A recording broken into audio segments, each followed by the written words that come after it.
El profesor David Villard de la Universidad de Antioquia y en esta presentación de farmacocinética vamos a abordar lo que es la fase de distribución de los fármacos. Para entender cómo interpretar la distribución y lo que es el volumen de distribución de un fármaco es necesario primero tener una idea de cómo está distribuida el agua en el cuerpo.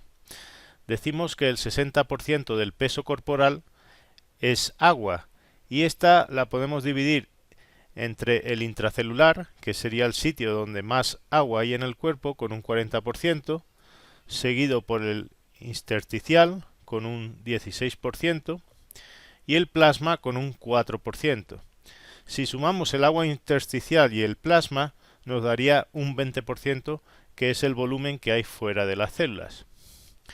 Si administrásemos un fármaco que se quedase solo en el plasma, estaría en un 4% del peso corporal, o lo que es lo mismo, unos 40 mililitros por kilogramo de peso de ese animal. Ahora, si ese fármaco saliese del plasma al espacio intersticial, estaría en un 16 más 4%, el 20% del cuerpo, o lo que es lo mismo, un 0,2 litros por kilogramo de peso vivo. Y si ese fármaco además penetrase en el agua del interior de las células, entonces estaría en un 20 más un 40%, que sería igual al 60% del peso corporal. O lo que es lo mismo, el volumen de distribución podríamos decir que es 0,6 litros por kilogramo de peso vivo. De esta diapositiva básicamente acuérdense que el volumen de distribución se va a expresar en unidades de litros por kilogramo de peso vivo y podrían también estar preguntándose que el volumen de sangre del cuerpo es alrededor del 8% del peso corporal. Lo que pasa que el otro 4% corresponde a los glóbulos rojos y el agua que está dentro de los glóbulos rojos la estaríamos incluyendo dentro de lo que es el volumen intracelular. Poner un ejemplo de distribución en el hígado, donde tenemos un capilar sinusoide, el espacio intersticial, que sería el espacio de Disse, y los hepatocitos. Para empezar, vean que en los capilares las células endoteliales están separadas por hendiduras o fenestraciones, también llamadas, por donde se pueden escapar prácticamente todas aquellas sustancias que tengan un peso molecular pequeño y que incluyen a todos los fármacos prácticamente, a menos que vayan unidos a las proteínas plasmáticas como la albúmina. Es decir, lo que va a salir de los vasos sanguíneos sería la fracción libre de los fármacos que no va unida a proteínas. De ahí, desde el plasma, van a pasar al líquido intersticial que baña los hepatocitos y si el sitio de acción de ese fármaco fuese, por ejemplo, receptores que están en las membranas apicales del hepatocito, pues ya podrían interactuar con esos receptores y estar ejerciendo el efecto a nivel del hígado. Si solo se pudiesen quedar a nivel del espacio intersticial, porque son fármacos que no puedan penetrar dentro de la célula, como por ejemplo le podría ocurrir a la penicilina, entonces las moléculas del fármaco van a estar saliendo del plasma hasta que se alcance el equilibrio y la concentración en ambos lados, es decir, en el plasma y el espacio intersticial, sea la misma. En ese punto podríamos decir que todo el fármaco se ha distribuido donde puede llegar y el número de moléculas que están saliendo del plasma es el mismo que el que está entrando. Obviamente, si tuviésemos, por ejemplo, una infección con bacterias intracelulares en el hígado, entonces nos interesaría dar un antimicrobiano que pueda penetrar en esa célula y que tenga un volumen de distribución de al menos 0,6 litros por kilogramo de peso vivo. Hay órganos donde interesa que el fármaco sea capaz de atravesar las membranas de las células y llegar a lo que llamaríamos los espacios transcelulares. Por ejemplo, para llegar a la luz de los bronquios van a tener que hacerlo con las secreciones de las glándulas seromucosas. Lo mismo para entrar en el cerebro, en la próstata, en la glándula mamaria, en articulaciones. Todos estos son órganos donde el fármaco debe penetrar células, cruzarlas y salir por el lado basal de la membrana. En estas gráficas se muestra las concentraciones de un fármaco en suero después de haberlo administrado por vía intravenosa. En la figura 1.10 se observa qué ocurriría si el fármaco no se puede eliminar del cuerpo. Es decir, una vez se ha distribuido completamente, vemos que las concentraciones se estabilizarían. Básicamente, vean que las concentraciones caen muy rápidamente, en al menos un 75%, porque se salen del plasma y tienen que llenar un espacio que es 4 veces mayor, que es el líquido intersticial. Si no hubiese eliminación, en la que básicamente es el hígado y el riñón los que siguen quitando el fármaco de la sangre, lo que ocurriría cuando el fármaco se ha distribuido a todos los sitios donde puede llegar es que la concentración del plasma se quedaría estable en el tiempo. Vean que la fase de distribución tiene una caída mucho más rápida que la fase de eliminación.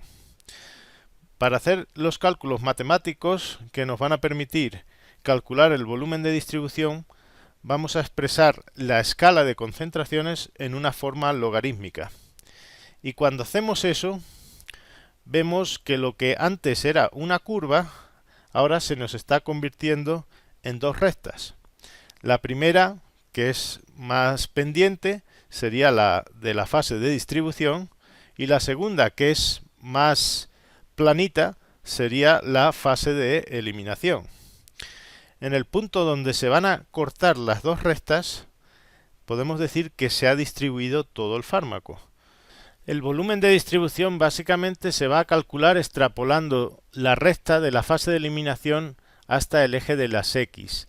La intersección sería la concentración hipotética al tiempo cero si el fármaco se hubiese distribuido de forma instantánea. Como sabemos la dosis que hemos administrado y tenemos la concentración, pues podemos calcular el volumen de distribución. En esta otra gráfica se muestra igualmente cómo calcular el volumen de distribución a partir de la dosis administrada y la concentración al tiempo cero. Sin embargo, vean que no se muestra la fase de distribución, sino solo la de eliminación. Vean también que el tiempo que transcurre en disminuir las concentraciones a la mitad es una constante, y es lo que vamos a entender por la vida media del fármaco. En este caso, la vida media sería de 4 horas. En esta otra diapositiva tenemos un ejemplo de valores de distribución aparentes. Por ejemplo, está la warfarina, que es básicamente no sale de la sangre, tiene un volumen de distribución muy pequeño, y en el otro extremo tenemos la digoxina, que como ven tiene un volumen de distribución de 7 litros por kilogramo de peso vivo. ¿Por qué decimos que el volumen de distribución es aparente y no real? Pues si pusiéramos una cantidad de 10 miligramos en un cubo que tiene 500 mililitros de agua, cuando se acabe de distribuir veríamos que la concentración sería de 20 miligramos por litro. En el cubo de la derecha se simula mejor lo que ocurre en el cuerpo, donde tenemos células en donde va a penetrar el fármaco. Si damos la misma dosis de 10 miligramos, pero gran parte del fármaco ha entrado en las células, la concentración que vamos a medir cuando ya se haya distribuido todo el fármaco, imagínense que es en la sangre, va a ser mucho menor.